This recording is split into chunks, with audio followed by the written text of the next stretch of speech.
Thank you for tuning in. You're listening to Rainier Avenue Radio.world. This is Women Empowerment Talk Radio.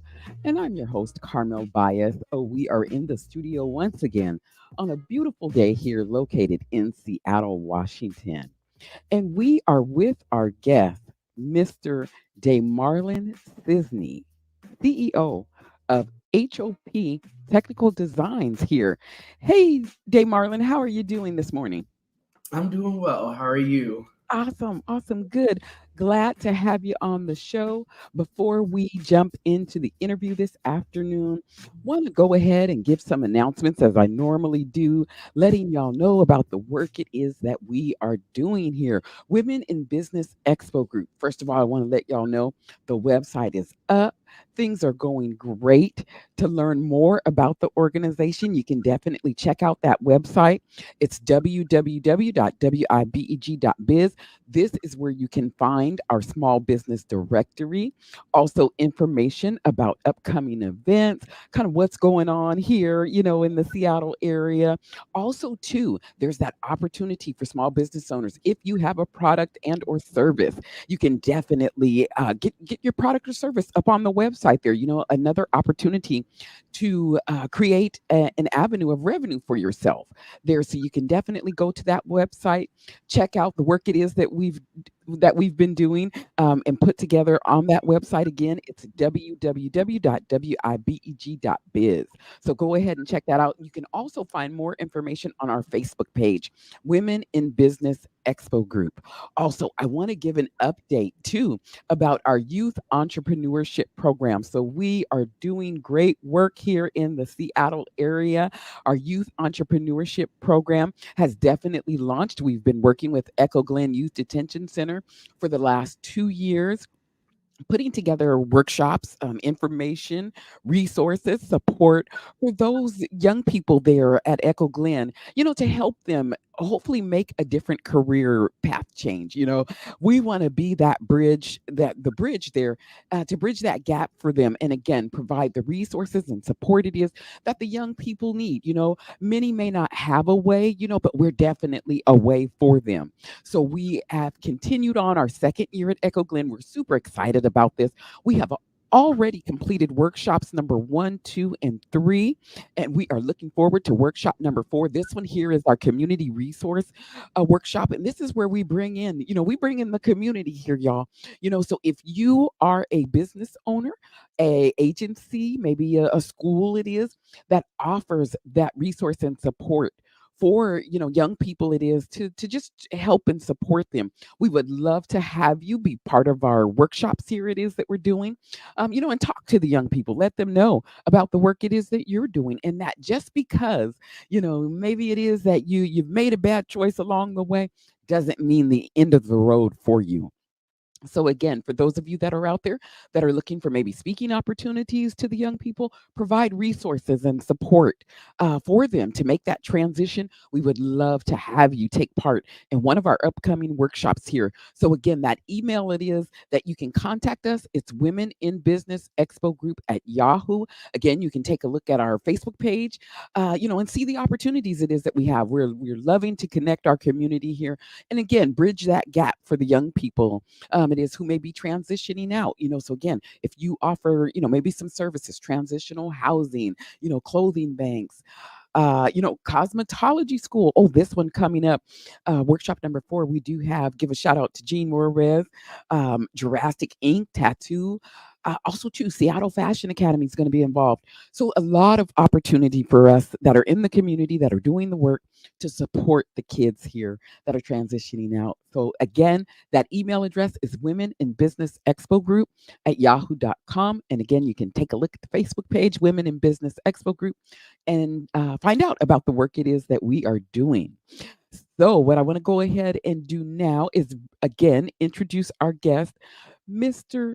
DeiMarlon Scisney with Hope Technical Design here. We're going to be talking about website design.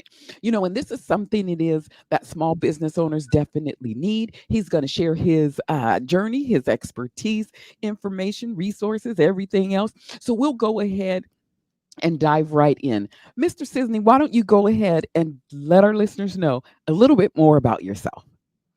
Yeah, and thank you so much, Carmel, for this opportunity. I know that we've been doing some work together, both on the youth entrepreneurship program, but then even you being able to solicit me business, right? And get me some clientele as well. So definitely a pioneer, an advocate for what you are doing in this space, and really appreciate this opportunity to be joining you today. I did just want to note it's DeiMarlon Scisney, but it's HOP, HOP, helping the overlooked prosper, HOP, technical assistance. And so a little bit about me, DeiMarlon Scisney. Please feel free to call me D. During my corporate tenure, that's what everybody called me as well. And I am an analytical professional with a background in cloud computing and data analytics. I hold a bachelor's degree actually in biomedical engineering. So I was on my way to medical school before I got into the tech field, with minors in Spanish and gender studies, but I do hold my master's degree in business analytics. And I have over 6 years of experience in cloud computing, specializing in analytics, AI/ML. But in addition to my technical background, I would consider myself a community advocate and really a propeller of change for the community. From my work leading different initiatives. I also am serving as like the lead evaluator over the participatory budgeting initiative, even my work with basic digital literacy classes and being able to educate individuals on that technical divide, right? And being able to fill that gap analysis, but even my work on the advocacy and policy. So it's one thing to do the hands-on keyboard work. It's another to educate, but be at the forefront of actual policies that are affecting us, and benefiting us, right, in a positive manner. So I do serve on like the Citizens Technical Advisory Board and the Digital Equity Learning Network as well, working with the mayor and city council to actually pioneer policy around this space as well. So thank you again for letting me be here, and I'm looking forward to the interview.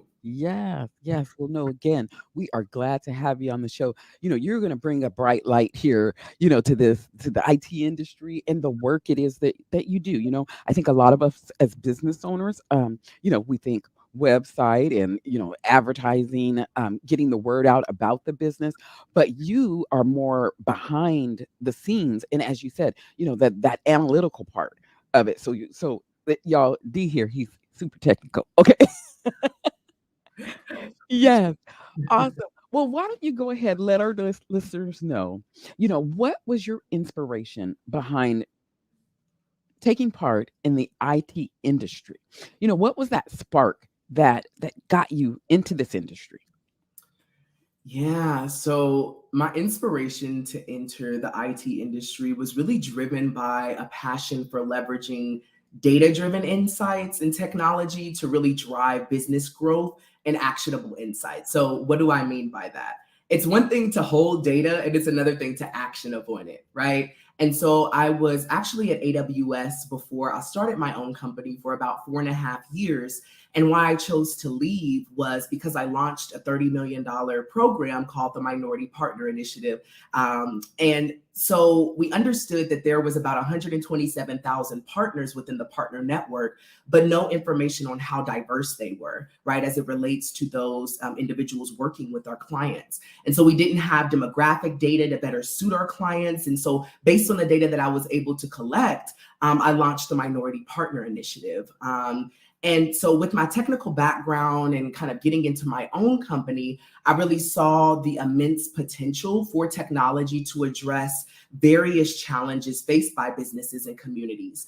One of the reasons why I started my business after I left AWS, particularly in this space, dealing with small, underrepresented nonprofit organizations, is because the Small Business Digital Maturity Study that was put out by Deloitte basically said that only 36% of small businesses actually understand and have adopted technology, right? That's 36% of small businesses. That's not including minority businesses, which is even less, right? And then even within that, I did a survey just on individuals understanding AI, and I'll talk about this a little bit later around the upcoming AI for small business lunch and learn that we have going on. But in addition to that small business digital maturity study, I launched a survey with different chambers of commerce and surveyed about 623 small businesses. And of that, about 224 of them responded. But of that, 96% had no idea what AI was or how to leverage AI, right? And so really serving as that bridge and that point of contact, and really being able to leverage my technical background, really saw that immense potential for technology to address various challenges that are faced by a lot of our businesses and communities. Yes, yes. Let me ask you this question. How important is that analytics when it comes to, a small business or nonprofit? You know, what should we be doing as business owners? You know, what should we be doing? That's the question. And how important is that? Yeah, so the importance is behind analytics, is really being able to understand your customer and your consumer, right? And so again, it's one thing to hold data, but it's another thing to be able to action upon that data, right? So being able to store that information in a CRM, for example, that's a customer relationship management tool for those that may not know, but it's used a lot in sales and outreach and things like that, in a way to really store your clientele and keep track of them in different stages, whether they be a prospect client or one that's a qualified client, right? But within that information, right, you can really start to pull a lot of insights from that based on, basic information, name, address, right? Things like that. But then you can start getting into demographic information, right? Who's your ideal customer profile? Who's shopping with you the most? Right. As far as that goes, and then being able to better tailor your clientele as well. I'm actually working with a coffee shop right now. Shameless plug, Darnisha Weary, great work in what she's doing with Black Coffee Northwest. But I actually was in a conversation with them yesterday about implementing an executive dashboard within their business, right? And so basically, you can think of a dashboard, right? Once you've collected the data and okay, I have surveys, I have Excel information, I have all of these different funnels of data, right, that I've been collecting, right, and been doing. Now, what do I do with that, right? So now actually having a visual representation of, hey, how many people came into the store yesterday? Right. So, foot traffic and cost benefit analysis, right? And being able to track sentiment based on surveys that were sent out, right? And actually gauging the experience of your clients. Do you have repeat clients, right? How do you curate coupons or specialty loyalty programs to those that are shopping with you a lot, right? All of this information is derived from that data collection. And a lot of small businesses are sitting on data. You don't have to be a big organization with petabytes and petabytes of data to be able to derive insights. I mean, if you're just bringing in survey data, if you just have, a website as well as collecting data from clicks and time on that website and everything, right? And so really being able to hone in on that data to then yield actionable insights. And those actionable insights can really be anything from, a loyalty program, better tailoring personalization. It can be, an actual dashboard where you have that visual representation internally. And so a slew of things can kind of come from that. But it's first understanding what are my goals around that. Yes, yes. Since we're talking about data here, Dee, how important is it for a small business owner, to take, I guess, those surveys, and collect the information? And you know what? I feel like sometimes it is maybe us as business owners, we may not feel like or believe that the surveys are very important, but it sounds like there's definitely, accurate information there, information that we need that details about our business. Yeah, for sure. Yeah, And so to your question, really, if you don't mind repeating that a little bit, I kind of got twofold and it would cut out just a little bit. that Yeah, that's please. okay. Just the importance of us, as business owners, creating those surveys, collecting the information. If you had to give us a scale on 1 to 10, how important is that for us? Yeah, it's an 11. Okay. So data is incredibly important for small businesses, and its significance has been growing steadily in recent years, especially with AI and all of the stuff that's coming out now. But it allows for informed decision making, right? So data provides valuable insights that can inform business decisions, right? So by analyzing the data, small businesses can really make informed choices about their products, their services, their pricing, marketing strategies, and so much more behind that. And also, in addition to that informed decision making, it really leads to customer understanding, as I mentioned, right? So, data allows businesses to better understand their customers, right? Their preferences, their behaviors, their needs. Even within behaviors, repeat behaviors and things like that. And this understanding really helps in tailoring products and services to really meet customer expectations. And then within that, by you leveraging that data, you have a competitive advantage, right? So small businesses can gain actually a competitive advantage by leveraging this data. So analyzing market trends, right? Competitor performance, customer feedback, right, can really help businesses to identify opportunities and threats in their industry as well. And then even with the data as well, being able to understand efficiency and cost reduction, right? You're able to forecast products and understand, okay, well, within this inventory, I'm running low, so I need to better understand and better equipped in understanding when I need to repurchase this inventory, right? But also being able to streamline operations, right? And reduce cost as well. But then, and the last thing that I really want to touch on, in addition to all the other things that I mentioned, is marketing effectiveness, Mhm. right? So data driven marketing strategies can be highly effective. Small businesses can target, marketing efforts to reach the right audience, to track performance, to lead to better marketing campaigns, and really adjusting strategies based on that data analysis as well. Which then all of those that I mentioned leads to better customer retention, Yes. because now you have the data to be able to supplement the needs of the client, right? And be able to get those repeat clients as well. Awesome. Awesome. Wow. Thank you for that.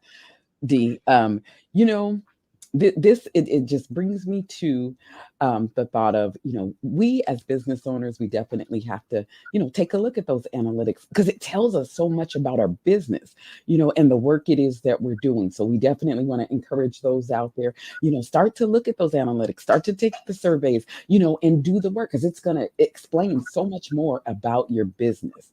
So we are excited again to have you on the show this afternoon. Just a wealth of information you are. Why don't you go ahead? Let our listeners Want know. to add, Carmel, I'm so sorry to cut you off. I did just want to add, because it's one thing to say, hey, derive insights from this data. What does that mean? But there's specific tools that you can use for this as well, right? So like Google surveys, or Google Forms is the technical name for it, Typeform, right? If you're looking to collect those surveys as well. And all of that information can be exported as an Excel, right? As long as you have Excel documents and documentation, we can derive the insights, right? We can pull information and start parsing data from those Excel spreadsheets. But there are certain tools that you can leverage as well on the front end. But I can dive into those, or please contact me to learn more about those specific tools. But in order to get that data, there are some, things that you have to have on the front end to be able to collect that data as well. Awesome, awesome. For those of you that are just tuning in, you are listening to Rainier Avenue Radio.world. This is Women Empowerment Talk Radio, and I'm your host, Carmel Bias. We are in the studio today with our guest, Mr. DeiMarlon Scisney here, and we are just discussing analytics, surveys, website design here, and a host of other things here. Why don't you let our listeners know, Dee, is what is your mission statement of your company, and what does HOP mean, and how did you come up with that name? Yeah. So the mission of my business, Hop Technical Assistance, is to bridge the technological gap for small and underrepresented businesses. So we provide technical assistance, training and certifications, right? And within that technical assistance, basic digital literacy skills. I'm actually hosting an AI for small business lunch and learn on October 18th. And we'll talk about that a little bit later in the conversation as well. But training and certifications in cloud computing and cybersecurity, and then really being able to do the hands-on keyboard work of implementing, right, things such as websites and app development, CRM implementation, right, and then a slew of other things within that analytics and AI/ML components. And so really the name HOP stands for Helping the Overlooked Prosper, which reflects really our commitment to assisting businesses and progressing and thriving really in this digital age. Again, as I mentioned earlier, that the Small Business Digital Maturity Study that was done by Deloitte stated that only 36% of small businesses truly understand and have adopted technology in their day-to-day, right? And that's 36% of small businesses. That's not including minority businesses, which is even less than that. I think it's like 7.2%. Right. So really being a pioneer, an advocate, an educator, and an implementer for those that are in need of that technology assistance in the small, underrepresented, and nonprofit space. Yes. Why don't you go ahead? Let our listeners know, Dee. How would someone contact you? What's the best way to reach you if they want to learn more? What would one do? Yeah, so you could email me at info@HOP Services. So that's HOP Services, SERVICES.US. My phone number as well is 812-568-4411. And then you can also reach me on LinkedIn as well at linkedin.com/DeiMarlon. That's my first name, and it's DEIM as in Mary, ARL as in Larry, ON as in Nancy. Awesome. Yes. Why don't you go ahead, give that contact information one more time there, just for those it is that may have missed that, because this is definitely a service it is, that we all need. We need to know more about our business. So go ahead. Yeah, for sure. So you could email me at info@hopservices.us, and that's HOPSERVICES.US. And my phone number is 812-568-4411. And then my LinkedIn is linkedin.com /IN. Sorry, there is that /IN and then the DeiMarlon as well. But you can just search me on LinkedIn by my first name, DeiMarlon, DEIMARLON. Great. Awesome. Yes. Let our listeners know too. I know you earlier here in the conversation, you mentioned an upcoming event it is that you have. Why don't you let our listeners know about that? Yes. So I did a survey after I had launched my masterclass at the Black Business Leadership Conference with Bobby. So super appreciative of them as well, allowing me to have that opportunity to launch the masterclass around AI, because there aren't too many people within this space, right, that's really talking about this. And, AI over the next 5 years is set to replace 85 million jobs, right? But it's set to create 92 million, right? So it's not so much the AI that's going to replace or take over, right? It's the individuals that know how to leverage AI, right? And know how to leverage the capabilities of AI that are going to do well, right? So it's like almost like you have to jump on board now or the ship is going to leave you. And so I had launched the masterclass at the Black Business Leadership Conference. And then after that, I did a survey. I paired with multiple chambers of commerce to actually launch a survey and survey, right, the small businesses across the state of Washington and get a better understanding of their competency as it pertains to AI and the integration of AI into their business. And so I asked a list of survey questions. There were about 7 of them on there, and I got 223 responses of that over 600 that were sent out. And then based on that information, over 90% of the people didn't even really know what AI was, let alone leverage it in their day-to-day processes. And so a lot of small businesses don't understand if you don't have a full marketing team, right? If you don't have a finance team, if you don't have an operations team, things such as ChatGPT, Google Bard, all of that can really automate and make a lot of things easier for you within those realms. And so the event that I have that's going on is October the 18th from 11:45 to 1.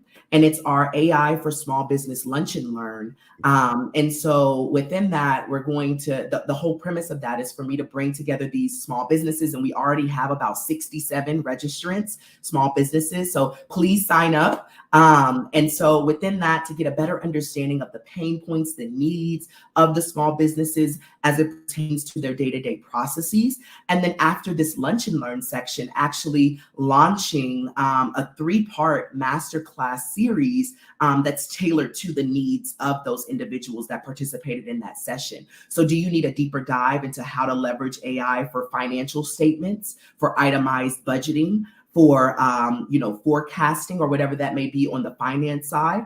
Do you need help with AI on marketing, right? With creation of newsletters, with blog posts, right? And automating a lot of your posts and things like that. So you don't really even have to worry about all of the social media engagement and posting on the marketing side. There's bots that can do that for you. Wow. Right, on the AI side? Or do you need it on operations, right? Being able to create, MOUs and standard SOWs, right? Which are like statements of work or operations documents as it pertains to your business, right? Say you have a model that you're building out in your business and you want to get that all written out, right?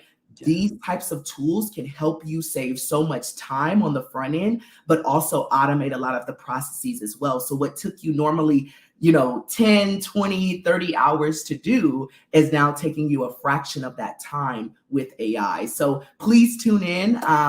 You can find out more information on my website. That's hopservices.us. www.hopservices.us, and you can toggle over to the event section and go ahead and register for that on October 18th. Yes, that sounds like an exciting event, y'all. Definitely look out for that event, October 18th. I want to thank you, DeiMarlon, here for your time this afternoon. Truly appreciate all the work it is that you're doing. And I want to thank each and every listener out there for tuning in to Women Empowerment Talk Radio here on RainierAvenueRadio.world. All right, y'all. Until next time.